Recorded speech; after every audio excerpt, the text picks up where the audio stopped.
안녕하세요. 안산 시흥 개인 파산 전문 변호사 김병현입니다.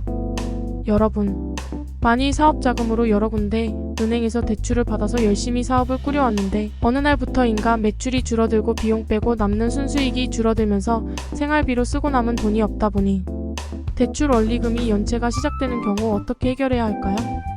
실제로 개인회생, 개인 파산, 법인 파산 등 도산 사건을 처리하다 보면 의뢰인들이 가장 두려워하는 것은 채권자들의 채권 추심, 전화와 방문 그리고 메시지입니다. 실제로 당장에 어떤 손해가 발생하는 것은 아니지만 자신이 채무자이고 변제를 하지 않고 있다는 것 자체에 죄책감을 느낄 수밖에 없고 채권 추심의 압박 속에 자신이 제대로 살고 있는지, 앞으로 제대로 살아갈 수 있는지 등에 대하여 혼란마저 느끼면서 매우 두려운 상황이 될 수밖에 없거든요. 그렇다면 사업자금 대출금 연체로 시작된 채권 추심 독촉 해결 방법은 어떤 것들이 있을까요?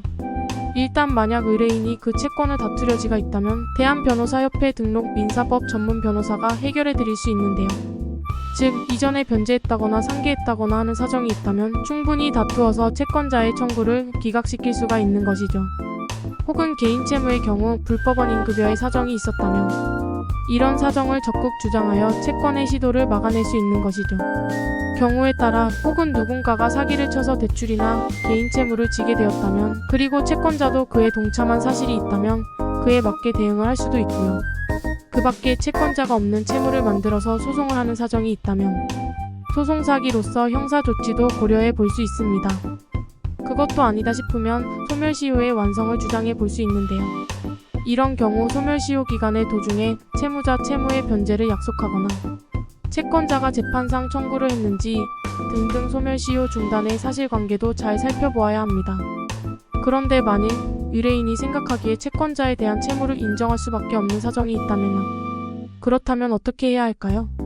이 경우 우선 채무자가 경제활동을 하는 능력이 있다고 한다면 기준 중위소득 60%를 제외하고 나머지 가용소득을 변제계획에 투입하는 변제계획안을 수립하여 개인회생을 할 수가 있겠지요. 혹은 채무자가 법인을 운영하고 있는 채무가 법인 명의로 발생한 것이라면 법인 파산 절차를 고려해 볼 수 있습니다. 이렇게 되면 채무를 탕감받고 새롭게 출발할 수 있는 기회를 가지게 되거든요. 그런데 의뢰인이 장애인이거나 혹은 기초수급자이거나 또는 가정주부이거나 그것이 아니더라도 현재 직장이 없고 앞으로도 생계비조차 제대로 충당하기 힘든 사정이 있어서 채무를 변제할 길이 요원하다면 이런 경우는 개인 파산 절차로 채무를 모조리 탕감받을 수 있는 것이죠. 그런데 개인 파산하시기 전에 면책 불허가가 걱정되시는 경우가 있죠. 또 때로는 요즘 개인 파산이 어려워졌다면서 고민하시는 분들 계십니다. 하지만 안산 시흥 채무자분들은 대한변호사협회 도산 전문 변호사가 그 걱정을 깔끔하게 해결해 드리겠습니다. 일단 상담을 받아보실 것을 권해드립니다.